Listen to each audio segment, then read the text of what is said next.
오늘부터는 여호수아 강해를 시작하도록 하겠습니다. 굳이 키워드를 잡는다면 비전과 성취 이런 키워드로 이 여호수아서 강해를 쭉 해나갈 거예요. 오늘 이 여호수아 강해를 통해서 나에게 주시는 비전, 우리 가정에 주시는 비전, 우리 공동체에 주시는 비전들을 다시 한번 발견하고 그 비전을 이루어가는데 쓰임받는 저와 여러분, 우리 교회 되기를 주의 이름으로 축원합니다. 자, 첫 번째, 오늘 첫 시간으로 하나님이 찾으시는 사람, 그 첫 번째 이야기 말씀을 시작하겠습니다. 여러분, 소림사 하면은 뭐가 생각나요? 말하지 마. 소림사 하면은 아무도 무술, 저도 굉장히 어렸을 때부터 많이 봤거든요.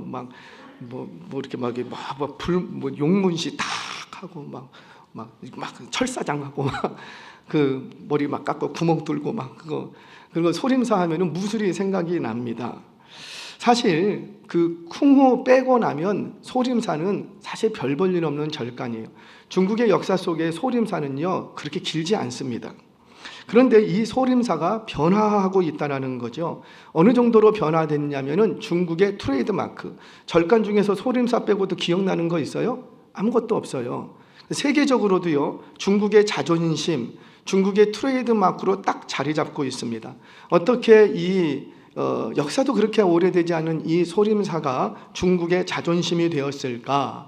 현대 소림사는 그 중국 무술을 전수하고 정신 수양을 하고 중국의 전통을 알려주고 이런 것과는 별 상관이 없어요.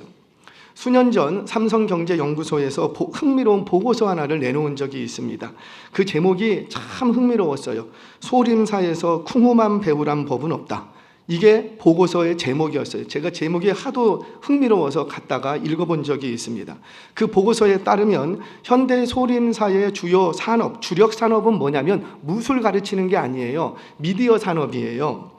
매년 소림사와 중국 그 위성TV가 합작을 해서 개최하는 중국 쿵호 스타 세계 대회라는 무술 대회가 열립니다. 이 대회가 소림사의 주요 산업이라는 거죠. 이 대회에서 우승할 경우 영화에 캐스팅 되는데 이것 때문에 소림 무술 학원에 매해 수억 명의 젊은이들이 이곳으로 다 몰려든대요. 그러니까 수용을 못하니까 그 소림사 주변에는 다 뭐만 있을까요? 소림사와 유사한 무술 학원들이요 빼곡하게 있는 거예요.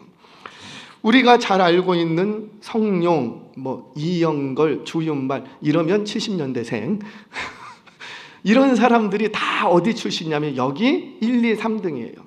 그렇게 출신들입니다.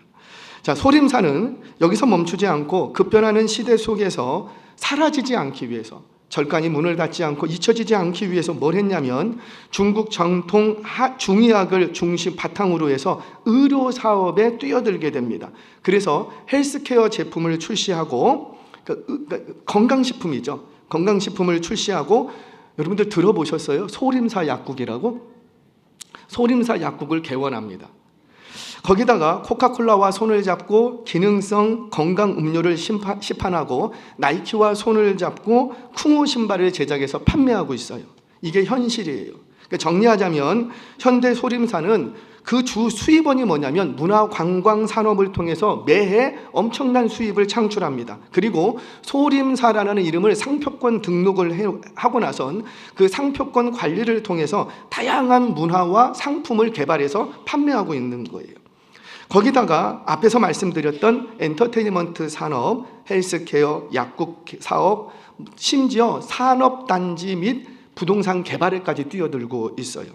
소림사라는 이름을 앞세워서 무술 고수를 길러내는 일과는 전혀 상관이 없는 산업들을 전개하면서 지금까지도 명실상부한 중국의 어떤 자존심으로 자리 잡고 있더라는 거지요. 그럼 이런 것들을 했으니 그들이 가르치는 쿵호와 무술과 정신세계는 사라졌는가? 그게 아니에요. 오히려 세계적으로 쿵호를 알리는 어떤 중국 무술을 알리는 이 본질적인 일을 계속해서 해가고 있더라는 거죠. 여기서 소림사가 왜 이렇게까지 할까? 중국은 소림사 무술과 정신을 지키고 싶은데 시대가 너무 급변하는 거예요. 시대가 너무, 이거는 뭐 지금 뭐 무술 뭐 철사장 하고 있는데 막 AI가 나오고 너무 급변하는 거예요. 그래서 소림사는 위기 의식을 느낍니다. 그런데 이 위기를 느끼면 느낄수록 위기 속에서 뒷걸음치지 않고 시대 탓만 하지 않고, 아이고 시대가 그런 걸 어떻게 해? 아이고 뭐 시대를 따라갈 수 있겠어? 시대 탓하지 않더라는 거죠. 시대 탓하지 않고 그 위기를 변화의 기회로 삼더라는 거예요. 도약과 성장의 기회로 삼더라는 거죠. 제가 최근에 그 기도원에서 좀 이렇게 설교 사역을 할 수 있는 기회들이 조금씩 열립니다. 왜 그런가 봤더니 저는 그 자리에 설 수 있는 사람이 아니거든요. 보통 거기에 오시는 분들은요, 뭐 여러분들이 이름만 대면 알 수 있는 유명한 분들, 나이 많으신 분들, 목회의 경력이 많으신 분들, 그런 분들이 다 오십니다. 그러니까 저 같은 사람은 낄 자리가 아니에요. 그런데 제가 물었어요. 왜 저를 부르셨습니까? 라고 물었더니 그 담당하시는 목사님들이 하시는 얘기가 우리 기도원도 변화하려고 합니다. 근데 한 번에 확 변화하기가 너무 힘들대요. 왜냐하면 기득권, 그 기도원을 움직이고 있는 그 중심 분들이 계시는데 그분들은 다 70, 80, 막 60 넘고 막 그런 분들이 중심이 잡고 있으니까 이분들을 설득하는데 시간이 많이 필요하고요. 심지어 보고서를 600장짜리 보고서를 써갖고 제출을 했대요. 그런데도 잘 안 바뀐대요.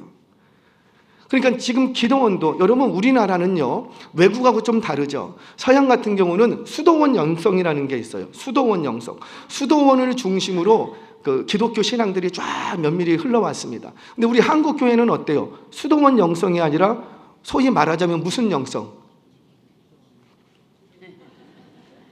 기도원 영성. 누가 뭐래도 우리 한국 교회 기도 많이 했다고요. 연초 연말만 되면은 싹 기도원에 빼곡 들어갈 수가 없어요. 들어가요.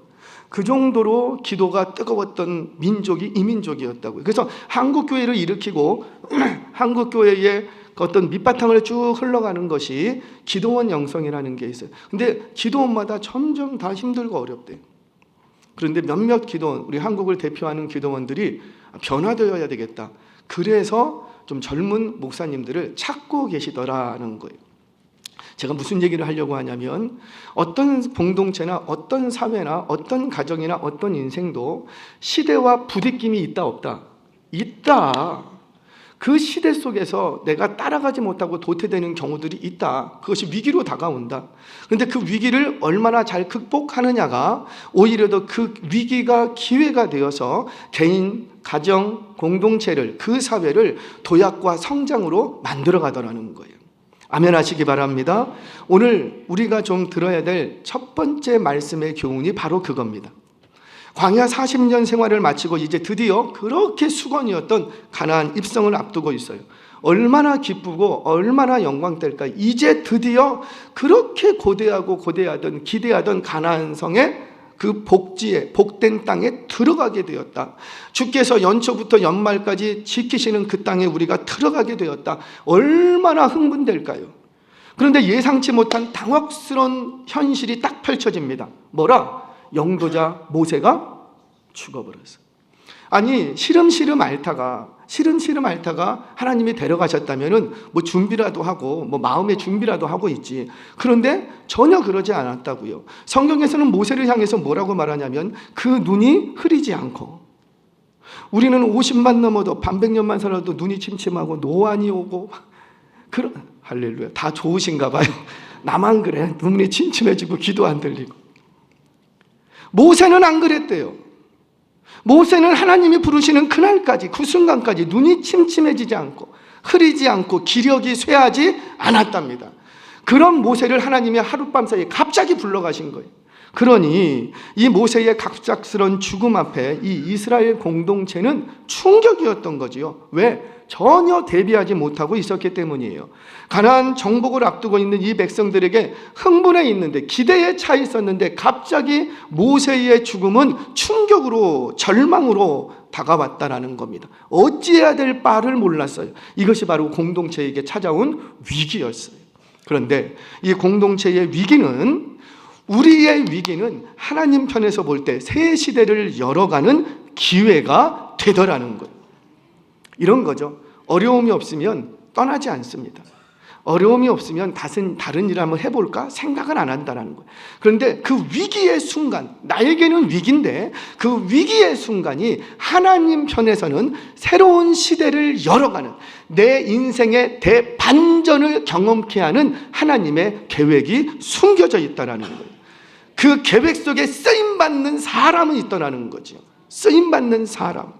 위기의 순간에 가정과 공동체를 일으켜 세우고 그 나라와 그 민족을 새로운 역사를 펼쳐가는 새로운 리더를 세우셔서 그 위기 속에서 새 시대를 열어가시더라는 거예요. 사랑하는 여러분, 저와 여러분의 위기가 하나님께서 새 일을 준비하고 계시는 사인으로 받으시기를 주의 이름으로 축원합니다.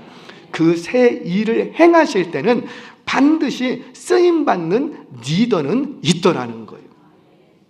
오늘 본문에 이 이스라엘 공동체에게 찾아온 이 위기에 새로운 시대를 열어가는데 쓰임받는 리더가 출현합니다. 그게 누구라? 여호수아. 그렇다면 우리 질문해 봐야죠. 왜 수많은 사람 중에, 저는 확실합니다, 여호수아보다 더 똑똑한 사람들 많았을 거예요. 여호수아보다 백그라운드가 좋은 사람들이 많았을 거예요. 여호수아보다 경험도 많고 머리도 좋고 키도 크고, 할렐루야, 여러 사람들이 많았을 거예요. 그럼에도 불구하고 적게는 200만, 많게는 600만의 이 숫자 가운데 왜 유독 여호수아였는가? 오늘 그 말씀을 좀 듣도록 하겠습니다. 여러분, 누가 나를 부르고 찾느냐 하는 것은 굉장히 중요합니다.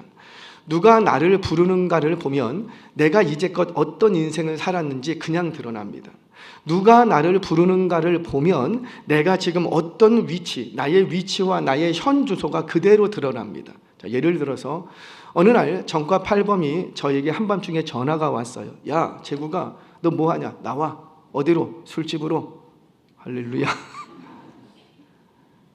그 전과 팔범이 저한테 왜 전화했을까요? 한탕하자는 거죠. 왜? 너는 내가 아는데 어떤 인생을 살아왔고 네가 그 한탕하려고 하는 그 분야에 네가 전문가고 네가 지금 이 시점에 내가 손을 내밀었을 때 너는 그 손을 잡을 거라는 것을 이 사람은 안돼 모른다. 안다라는 거죠. 그러니까 그 전화 한 통이 내가 어떤 삶을 살아왔고 내가 지금 어떤 형편에 있는지 어떤 위치에 있는지를 그대로 보여주는 사건이 되더라는 거예요. 자마이카 이민자 가정에 한 아이가 태어났습니다. 어린 시절부터 뉴욕의 할렘가를 전전합니다. 어쩔 수 없어서 가족을 굶기지 않기 위해서, 장남인데 자마이카에서 이민 왔다고요. 아버지가 세탁업을 하시는데 망해갖고 일거리가 없어요. 그러니까는 가족들을 부양해야 되는데 먹고 살 길이 없어. 그래서 이 아들이 택한 게 뭐냐면 직업군인의 길을 갑니다. 내가 직업군만 되면 우리 가족을 부양할 수 있겠다. 그래서 직업군인의 길을 쫙 달려갑니다. 그러다가 어느 날 부시 대통령에게 전화가 한 통화 옵니다. 어이, 자네 내일부터 국무장관으로 출근하게. 바로 이 사람이 콜린 파월 장관이었어요. 여러분, 콜린 파월 장관은요, 자메이카 이민자 출신입니다. 그럼에도 불구하고 그는 훗날 그 뒤에 다 아시겠지만은 미국의 대권 주자로까지 제안받았던 인물이 콜린 파월 장관이었어요. 여러분, 뭘 보여줍니까? 내가 어떤 과거를 가지고 있느냐, 어떤 인생을 살아왔느냐도 중요하지만 오늘 지금 누가 나를 불러주느냐, 그 불러주느냐에 따라서 나의 앞으로의 인생의 퀄리티가 달라지는 거예요. 퀄리티가 달라지는 거예요. 내가 어떤 회사에서 일을 합니다. 그래서 기계를 꽂고 그냥 볼트 조이고 막 그랬어요. 근데 갑자기 대그룹의 상무가 딱 전화 와요. 이 자네 내일부터 우리 회사로 좀 출근하게. 그건 뭘 얘기하는 거예요? 내가 이제껏 어떤 삶을 살아왔는지를 그 상무가 안다라는 거예요. 너는 그 회사에 있는 것보다 우리 회사에 있는 게 훨씬 낫다고 그 사람이 판단한 거죠. 그리고는 그 회사로 움직이는 순간 이 사람의 인생 퀄리티는 달라지게 되어 있어요.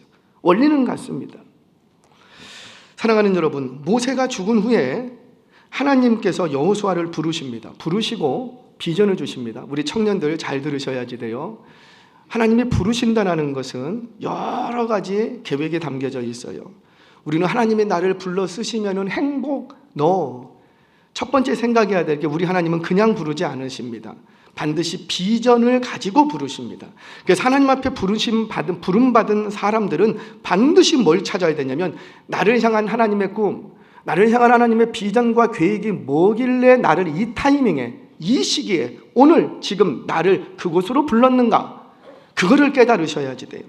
이 여호수아를 부르면서 그냥 부르시지 않고 비전을 주시지요. 200만이 넘는 이 인구 중에서 여호수아를 부르셔서 공동체가 당한 이 위기를 기회로 바꿔 가십니다. 이 과정에서 새로운 리더를 통해서 모세와 약속했던 그 약속을 이루어 가시더라는 거예요. 여러분 기억하세요. 약속은 누가 받았는데? 그래요. 여호수아가 받지 않았다고요. 모세가 약속을 받았어요. 너 이 백성 이끌고 내가 지명하는 가나안 땅으로 들어가라. 모세가 비전 받았다고요. 그런데 약속은 모세가 받고 정작 그 약속을 이루는 건 누가 이루고? 여호수아. 저는 믿음의 가정이 이런 복이 있기를 축복합니다. 부모님 세대가 열심히 기도하고 하나님 앞에 심고 헌신했을 때 하나님이 그 가정에 비전을 주세요. 근데 그 비전은 누구에게 주시냐면 부모 세대에게 주신다는 거죠. 근데 그 비전은 누가 이루는가? 자녀들이 이루는 은혜가 있기를 축복합니다. 만약에 자녀들이 이루지 못하면 그 가정 실망되는 거예요. 우리 하나님의 원리라는 거예요. 그래서 누구를 잘 키워야 되겠다. 그래서 자녀를 잘 키우는, 자꾸 다음 세대 믿음의 세대를 키웁시다 하는 이유가 비전은 내가 받았는데 그 비전을 이루어야 될 세대는 내가 아니고 우리 다음 세대이기 때문이에요. 자, 그렇게 공동체의 위기를 극복하고 하나님의 비전을 이루기 위해서 한 사람을 부르십니다. 리더로 쓰임받는데 그게 누구냐? 도대체 누구를 리더로 세우느냐? 여러분들 기억하세요. 결론부터 얘기합니다. 좋은 태도를 가지고 있는 사람을 부르십니다. 무슨 태도? 좋은 태도. 제가 구구절절하게 설명하지 않아도 부모님 앞에서의 좋은 태도가 뭔지 아실 거예요. 선생님 앞에서의 좋은 태도가 뭔지 아실 거예요. 목회자 앞에서의 좋은 태도가 뭔지 아실 거예요. 또는 교수님들 앞에서, 나보다 앞선 사람들 앞에서, 연장자 앞에서, 어른들 앞에서 좋은 태도가 뭔지 여러분들은 다 아시고 계십니다. 그런데 이상하게 그 태도대로 내가 못하더라는 거죠. 좋은 태도를 가지고 있으면 우리 하나님은 그 좋은 태도를 가지고 있는 그 한 사람을 눈여겨보셨다가 다음 시대, 다음 스텝의 리더로 세우시더라는 거예요. 여러분, 실력은 있는데 실력이 참 좋아. 근데 태도가 나쁘면 어떡할까요? 안 써요. 한두 번은 쓰죠. 근데 사람 써봤더니, 실력이 좋아서 써봤더니 사람이 태도가 나빠. 그러면 또 쓸까요? 안 써요. 능력은 있는데 태도가 나쁘면 우리 하나님도 안 씁니다. 안 쓸 뿐만 아니라 쓰다가 버리십니다. 무슨 하나님이 쓰다가 버려요? 쓰다가 버려요. 반대로 하나님이 쓰시는 사람은 우리 눈에는 보잘것없고 실력도 나만 못해, 능력도 나만 못하고 뭐 영어 단어도 몇 개 몰라. 그럼에도 불구하고 하나님은 그를 쓰시더라는 거예요. 왜 쓰시는가? 그에게 뭐가 있기 때문에? 좋은 태도. 좋은 태도. 이를 성경에서는 뭐라고 말하냐면 하나님은 외모를 보지 아니하시고 뭘 보신다? 중심을 보신다. 여러분, 우리가 하나님의 일을 감당하려고 할 때 능력이 없으면 우리 하나님 능력 주십니다. 아멘 좀 크게 하시기 바랍니다. 내게 하나님의 일을 하고 싶은데 내가 지금 물질이 없어. 그러면 우리 하나님이 돈 주십니다. 물질 주세요. 그래서 숱하게 경험합니다. 내가 하나님의 일을 하려고 할 때, 내가 하나님 앞에 쓰임 받으려고 할 때 지혜가 부족하면 지혜를 후히 주십니다. 내가 하나님의 일을 감당하려고 이거 나 혼자 못해. 그러면 하나님이 사람을 붙여 주십니다. 그러니까 내가 뭔가 부족한 것이 있으면 하나님은 채워주시더라는 거예요. 모든 부와 귀와 영광과 권세가, 지혜가 하나님께 있는데 그 하나님 앞에 두드리면 하나님은 주시더라는 거예요. 아멘이세요? 받는 복이 있기를 축복합니다. 그런데 태도가 나쁘면 주지도 않을 뿐더러 태도가 나쁘면 줬던 것도 뺐습니다. 누가 그랬어요? 이스라엘의 초대왕 사울. 그는 태도가 좋을 때 이스라엘 민족의 왕으로 세움받습니다. 그런데 처음 2, 3년간은 태도가 좋았어요. 하나님 앞에 늘 겸손하고 백성들을 아낄 줄 알고. 그런데 2, 3년쯤 지나자 점점 사람이 왕권에 교만해집니다. 가는 곳마다 승리라니까 교만하기 시작해. 뭐예요? 하나님 앞에 보였던 태도가 틀어지기 시작해. 그리고는 사무엘과 대적하고 다윗을 죽이러 다니고 하나님을 없는 하나님 만들어가고 모든 영광을 자기가 다 가로채고 태도가 나빠져. 그러니까 우리 하나님이 어떻게 하세요? 그 나라를 빼앗아서 누구에게 주시고? 다윗. 한번 질문합니다. 왜 다윗에게 주셨을까요? 그가 물매를 잘 던져서 골리앗을 때려잡아서 왜 다윗에게 그 나라를 주셨을까? 왜 주셨을까요? 그렇죠. 뭐가 좋으니까? 태도. 저도 예배 시간에 이렇게 보면 참 성장하고 성숙하고 이렇게 1년, 2년, 3년만 가면 쫙 차이가 납니다. 처음에는 차이가 없어 보여요. 근데 쫙 차이가 납니다. 그냥 딱 보면 알아요. 아, 저 청년은 되겠구나. 저분은 조만간에 하나님이 역사하시겠구나. 하나님이 기름 부어주시겠구나. 뭘 보면 알 수 있을까요? 태도. 이 교회 부흥하겠구나. 이 교회 정말 하나님이 크게 역사하시고 쓰임받겠구나. 뭘 보면 알 수 있을까요? 태도. 예배의 태도만 바라도 하나님이 없던 복도 주시는 거예요. 아멘이세요? 저는 이런 내용들을 우리 아이들에게 좀 가르치고 싶어요. 초등학교 3학년 이상. 제가 이렇게 해보니까 초등학교 3학년 이하는 잘 모르더라고. 근데 초등학교 4학년쯤 되면 요즘 아이들이요, 와, 벌써 다 알아요. 너무 이게 IQ도 좋고 머리도 좋고 해서 습득력이 빨라요. 그러니까 초등학교 4학년 때부터만 잘 이 진리를 잘 훈련시키면, 다음 주에 훈련 얘기를 할 거예요. 잘 훈련시키면 이에게 그 태도가 영성이 되고 그 태도가 인격이 되어서 그의 인생을 앞으로 10년 후, 20년, 30년 후에 반드시 하나님이 새 시대의 리더로 쓰실 줄로 믿으시기 바랍니다. 그러니까 뭐가 있어야 되느냐? 좋은 태도가 있어야지 돼요. 자, 그렇다면 이제 여호수아가 가지고 있었던, 여호수아가 보여주었던 좋은 태도, 그게 뭘까? 오늘 말씀의 핵심입니다. 우리 다 같이 1절 말씀 같이 읽겠습니다. 시작. 여호와의 종 모세가 죽은 후에 여호와께서 모세의 수종자 눈의 아들 여호수아에게 말씀하시더라. 하시되 아멘. 자, 지금 여호수아를 자막은 그대로 좀 한 번만 더 띄워놔 주세요. 조금만 더. 지금 여호수아를 하나님께서 리더로 부르셨어요. 이 200만, 600만의 숫자의 리더로 세우십니다. 그런데 리더로 세움받기 전에 여호수아는 어떤 위치에 있었는가? 어떤 위치에 있었더라? 종의 위치에 있었다는 거죠. 그러니까 이전에 리더였으니까 리더로 세운 게 아니라 이전에 뭐였는데? 종. 한 번도 리더로 세워본 적이 없어요. 이는 가문의 리더도 아니었어요. 종이 리더로 세움받지를 못했어요. 그런데 항상 종에 있던 자리였는데 우리 하나님이 덜컹 그를 뭘로 세우고? 리더로 세우더라는 거지요. 왜 그랬는가? 그 여호수아는 리더의 경험이 없어요. 오직 따르는 일만 했을 뿐이에요. 종이었답니다. 하나님께서 위기를 당한 이 공동체 앞에 누구를 리더로 세우는가? 그가 리더로서의 경험이 많고 지식이 많기 때문에 리더로 세우는 것이 아니라 그는 섬기는 위치에서, 따르는 위치에서, 종의 위치에서 자신 앞에 있는 리더를 잘 따르는 사람이었다는 거예요. 잘 따르는 사람. 여러분 기억하시기 바랍니다. 하나님이 이 시대 속에서 다음 시대의 리더로 세우는 사람, 하나님이 좀 일 좀 같이 하고 싶은데 그 찾으시는 한 사람이 누군가? 바로 잘 따르는 사람이라는 거예요. 잘 따르는 사람. 정말 그런가? 제가 1절 말씀을 통해서 증명하도록 하겠습니다. 자, 1절에는 두 명의 종이 등장합니다. 똑같은 종인데 다른 단어를 사용합니다. 우리 1절 말씀 다시 한번 띄워주십시오. 한 번 더 읽겠습니다. 시작. 여호와의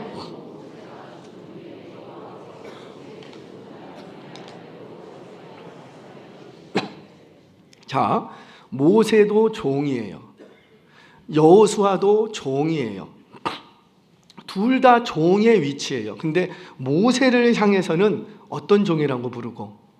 여호와의 종, 에베드 예흐아라는 단어인데 에베드라는 단어를 씁니다. 종인데 에베드가 아바드가 되고 아바드가 이제 예배하다 이런 단어로 바뀌어집니다.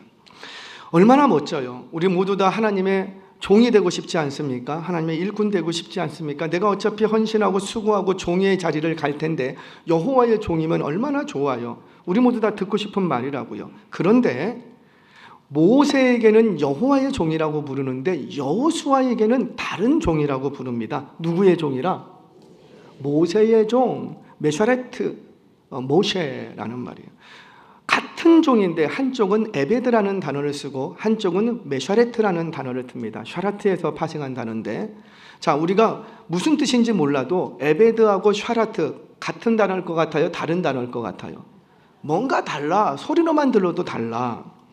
성경을 보면 모세가 등장하는 자리에 반드시 수식어가 붙어 있는데, 모세를 향해서는 성경 어디에서나 누구의 종이고? 여호와의 종이야. 그런데 여호수아를 부를 때는 성경 어디에서도 그를 향해서 무슨 종이라고 부르고? 모세의 종. 물론 그가 여호와의 종이라고 딱 한 번 불림받을 때가 있어요. 언젠가. 여호수아서 24장 29절 말씀 같이 한번 읽겠습니다. 시작. 2일 후에 여호와의 종 눈의 아들 여호수아가 110세의 죽음에. 자, 여기서 여호수아는 누구의 종? 그랬죠. 여호와의 종. 여호와의 종이라고 언제 부르냐면 여호수아가 죽고 나서 후대가, 분명히 우리 조상 때부터 기억했던 여호수아는 모세의 종이었는데 후대가 이렇게 그의 인생을 다 평가하고 나니 그는 누구의 종이었구나. 자, 살아있는 동안에는 누구의 종이었는데? 모세의 종이었는데 후대가 기억하기로는 그는 누구의 종이었다? 여호와의 종으로 기억해 주더라는 거지요. 자, 이처럼 여호수아가 리더로 세워지기 전까지 그를 뭐라고 불렀냐면 모세의 종, 이렇게 부릅니다. 성경은 계속해서 이야기를 하는 거예요. 자, 정말 그런가? 우리 성경을 통해서 확인합니다. 출애굽기 24장 13절 말씀 같이 읽겠습니다. 시작. 모세가 그의 부하 여호수아와 함께 일어나 모세가 하나님의 산으로 올라가며. 아멘. 여기서의 모세가 그의 부하라는 말이 에베드라는 말이에요. 여기서는 부하라고 번역하는 것보다는 이전 성경에서 종자 이렇게 번역했어요. 종이라는 거죠. 따르는 사람. 자, 이게 무슨 내용이냐면 모세가 이제 시내산에 도착을 해서 시내산 꼭대기에 올라갑니다. 뭐 받으려고? 십계명의 두 돌판, 하나님의 말씀과 율례와 규례와 법도를 받으려고 올라갑니다. 올라가면은 며칠 금식? 4일 금식? 40일 금식. 근데 금식하러 가면 혼자 가지 누구를 데려가고? 여호수아를 같이 데려갔대요. 왜? 여호수아가 뭐니까? 종. 내 시다발이 나를 이렇게 좀 내 수족처럼 부릴 수 있는 사람. 자, 모세가 주인이에요. 주인이 40일 금식하면서 일합니다. 그러면 여호수아는 배불리 먹고 야영하다 내려왔을까요? 아니라는 거죠. 주인이 안 먹으니까 누구도 못 먹고, 종도 자기도 못 먹으니까 배고프고 기력이 없어. 그런데 주인 모세가 지금 하나님이 하시는 일들을 잘 해 가실 수 있도록 면밀히 살피고 도와주는 사람이 누구였더라? 그렇죠. 여호수아였다라는 거죠. 자, 또 한 번 보겠습니다. 출애굽기 33장 11절.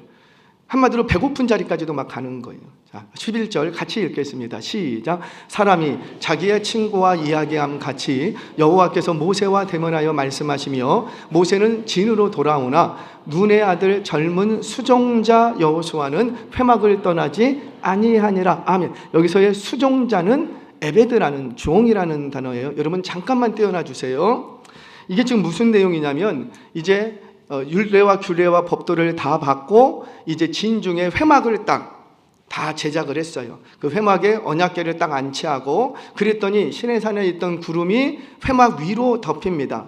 그리고는 하나님께서 이 모세와 친구와 얼굴을 대면한처럼 대화를 해주십니다. 어디에서 대화를 해주시는가? 그 언약궤 뚜껑 위 속죄소 사이에서, 그 두 그룹 사이에서 거기서 말씀을 하시는 거예요. 거기서. 그래서 항상 모세는 언약궤를 마주보고 있습니다. 거기서 말씀을 하시니까 그때 하나님의 말씀을 다 듣고 다 들었으면 이제 영도자 모세는 뭐 해야지 돼요? 혼자만 알고 있어야 돼요? 아니면 백성들에게 알려줘야지 돼요? 알려줘야죠. 그래서 깊은 마음에 이제 백성들이 있는 진에 갑니다. 진중에 가서 여봐라 다 모여라 이라 다 모여. 그리고 이제부터 하나님의 말씀을 전하겠다고 하면서 하나님으로부터 받은 이 민족을 향한, 이 백성을 향한 말씀을 전합니다. 전할 때 이 백성들의 태도가 어떨까요?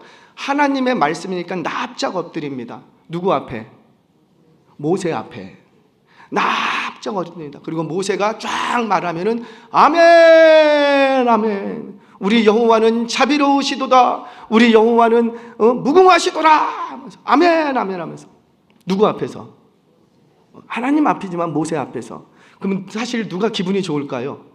모세 쫙 박수치고 얼마나 영광된 자리예요. 그때 종자 여호수아는 어디에 있고?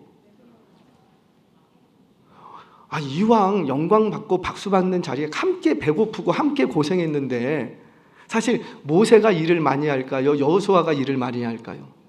그렇죠. 종이 일을 많이 하지 주인이 일을 많이 하는 건 아니거든. 모든 수고는 다 누가 했고? 여호수아가.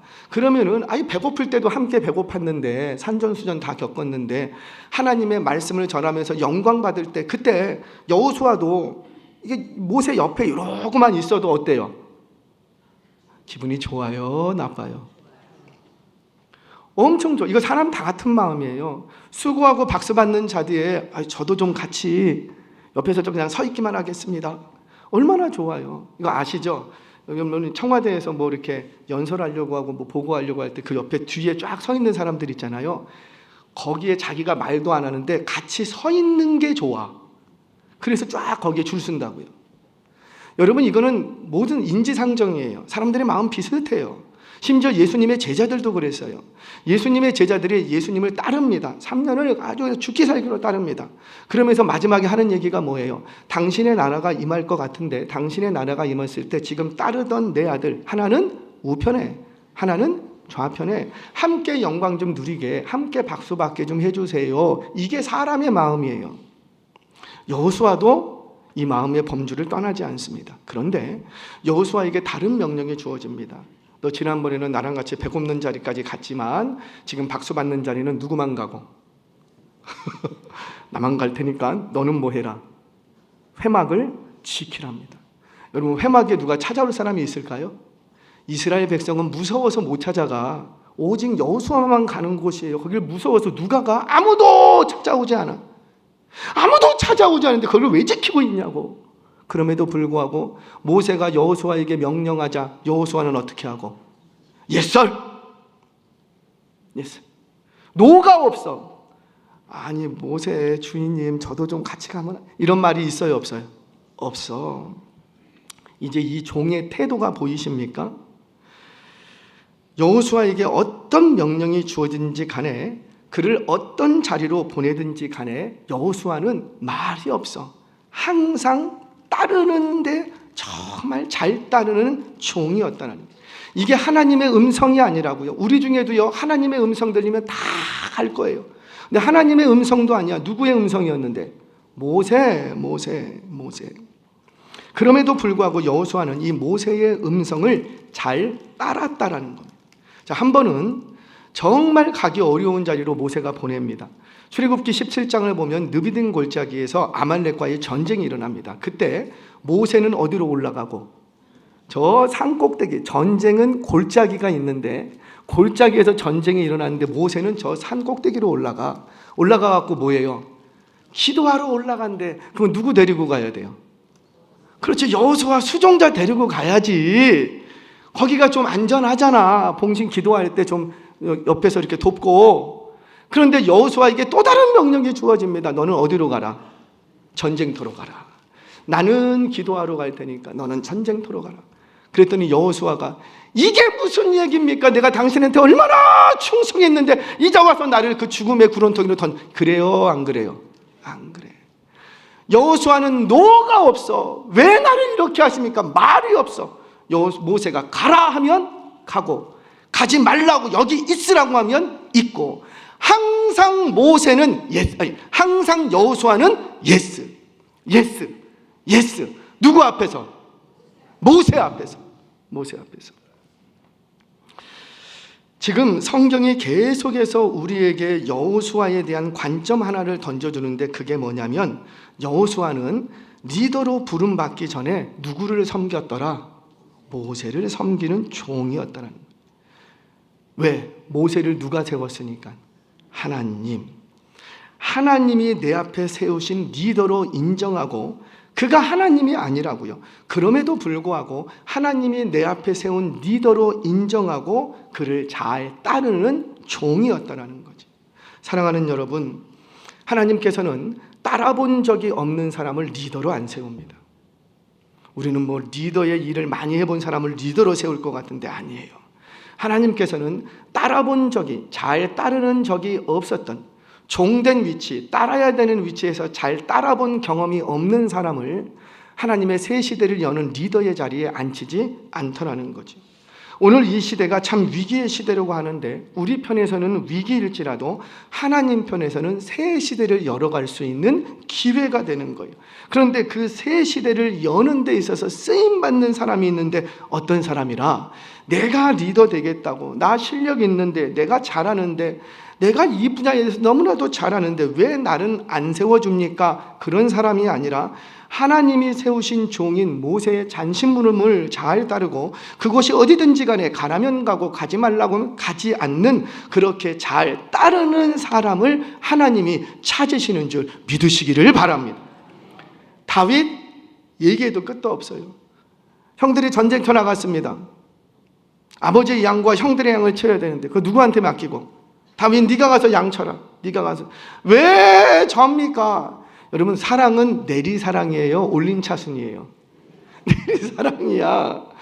8번째 아들이라고요. 얼마나 귀하겠어요. 나이 들어서 나왔을 텐데 얼마나 귀하겠어요. 그런데 형들과 아버지의 양을 누구 보고 치라 그래요? 다윗 너 쳐라. 집 나가버려라 그 말이에요. 나가서 짐승한테 물어 뜯기든 죽든 내가 신경 안 쓰겠다. 그런데도 다윗은 어떻게 하고? 옛설 전쟁이 터졌습니다. 그때 첫째 형, 둘째 형, 셋째 형이 전쟁터에 나갔어요. 그때 아버지가 말째 양치고 있는 막내 아들한테 연락을 해서 너 와라. 그리고는 형들의 소식 좀 알아와라 보냅니다. 아니 생각해 보세요. 첫째 아들, 둘째 아들, 셋째 아들 전쟁터에 갔으면 누구 시켜야지 돼요? 넷째가 안 한다고 하면 누구? 다섯째가 안 한다면 자기 위로 많아. 그런데 왜 그 위험한 자리를 꼭 그 다윗을 보내냐고. 왜 그래요? 다윗은 아버지의 말을 잘 따라. 아버지가 없는 자식 취급했거든요. 아버지인데 아버지라고 부르지 못해. 없는 자식 취급했다고요. 아버지로부터 상처를 많이 입은 사람이 다윗이에요. 그럼에도 불구하고 자신에게 따뜻한 말 한마디 안 해준 아버지라고요. 그럼에도 불구하고 아버지가 가라면 가고 아버지가 가지 말라면 안 가. 하나님께서는 이 다윗의 좋은 태도를 눈여겨보셨다가 새로운 시대를 여는 놀라운 리더의 자리에 하나님이 세우시더라는 거예요. 저도 사람을 세울 때가 있습니다. 사람을 세울 때 누구를 세울까요? 나 실력 있습니다. 나 경험 있습니다. 내가 오랫동안 그 일을 해왔다고? 죄송해요, 아니에요. 대체적으로 그런 분 세우면 나중에 교만해지시더라고요. 그래서 그분 인생을 제가 망칠 필요가 없어요. 죄짓게 만들 필요가 없어요. 그래서 안 세웁니다.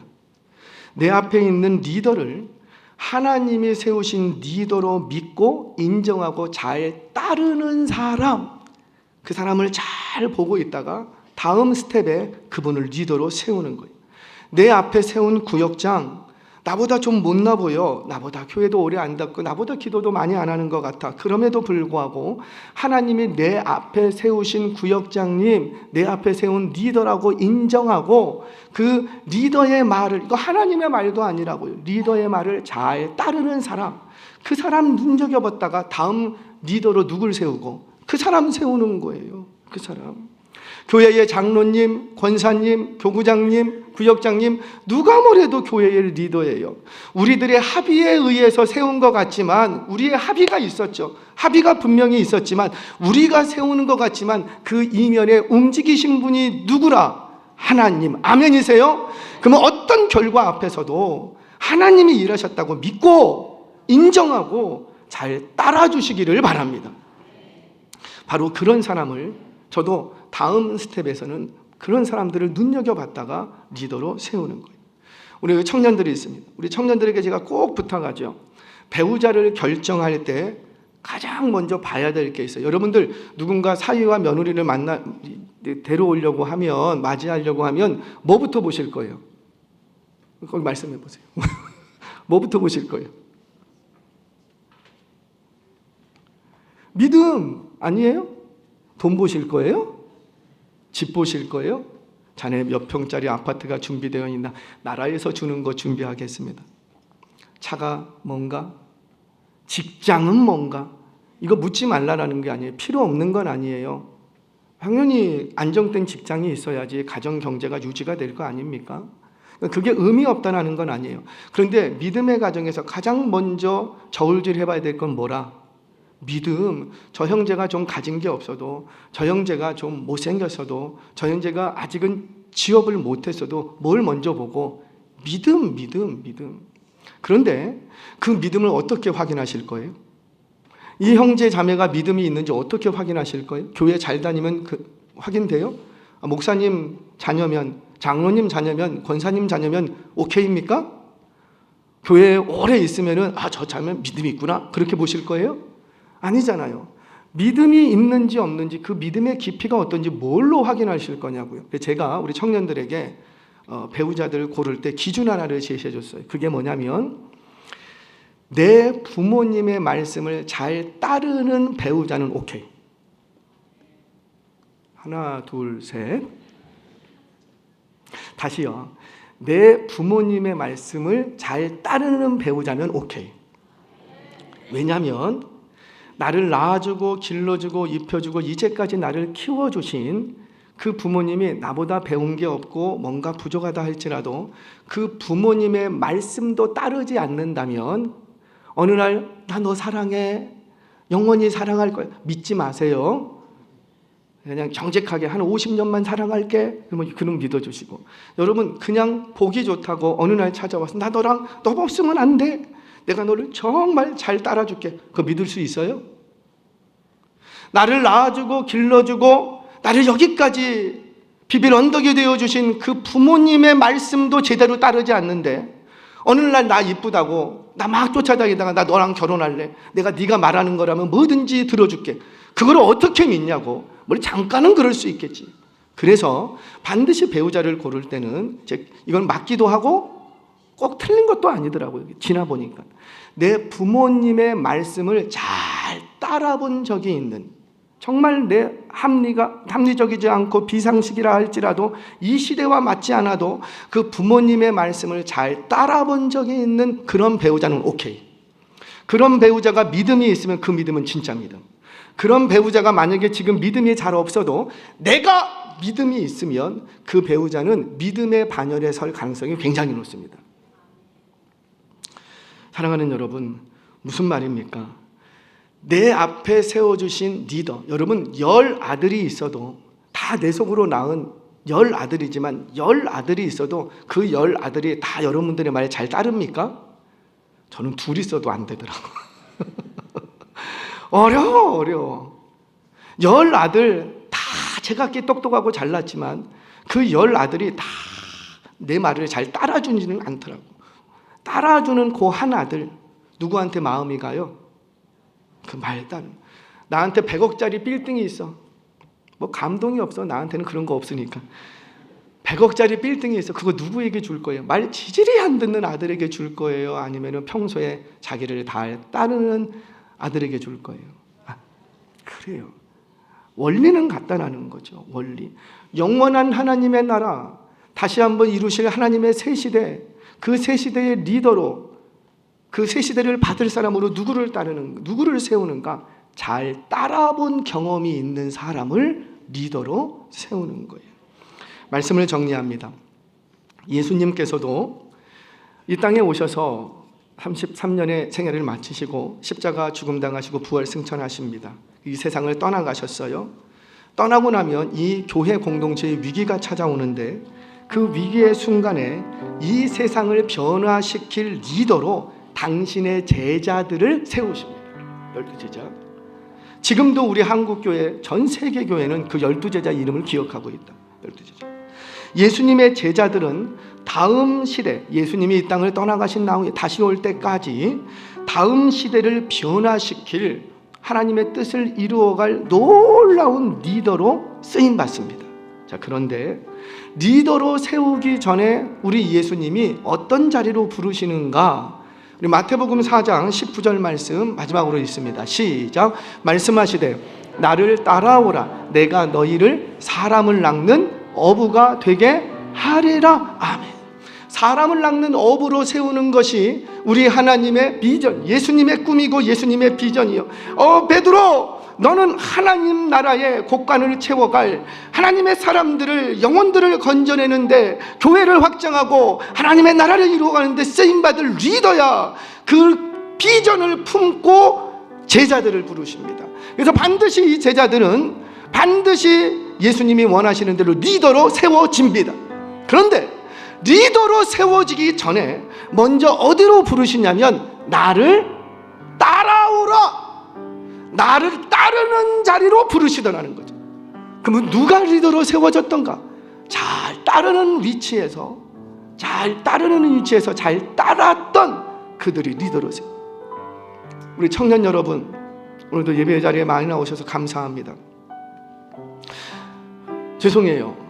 참 멋진 청년들인데 여러분들은 지금 따르는 위치에 있어요. 아멘 하세요. 누가 뭐래도 부모님이 됐던, 선생님이 됐던, 목회자가 됐던, 교회의 리더가 됐던, 아니면 나보다 앞선 분이든, 우리 청년들은 누가 뭐래도 지금은 따르는 위치예요. 학교에서는 교수님을 잘 따라야 되고, 교회에서는 목회자를 잘 따라야 되고, 가정에서는 부모님을 잘 따라야 되고, 잘 따르는 위치예요. 근데 그 잘 따라야 될 그 위치에서 잘 따라가면, 비록 그 따라가는 길은, 섬기는 길은, 종의 길은 절대 화려하지 않아요. 아무도 기억해 주지 않고 아무도 박수 쳐주지 않아요. 수고는 다 내가 해야 돼요. 수고는 종된 내가 해야 되는데 아무도 인정해 주지 않아. 그런데 그 어둠의 자리에서, 빛이 없는 자리에서, 빛을 발하지 못하는 그 자리에서 묵묵하게 종의 위치에서, 따르는 위치에서 잘 따라가기만 하면 반드시 우리 하나님 그 영혼 주목하여 보셨다가 다음 시대의 리더로 쓰실 줄로 믿으시기를 바랍니다. 이 말씀 앞에 과연 나는 내 앞에 있는 리더를 하나님이 세우신 리더로 인정하고 있는가? 나는 내 앞에 세운 리더에게 잘 따르는 사람이 되어주고 있는가? 스스로 돌아보시면서 섬기는 자리, 따르는 자리에서 잘 따라가는 여러분들 되셔서 다음 스텝, 다음 시대에 하나님이 세우시는 리더로 쓰임 받으시기를 주의 이름으로 축원합니다.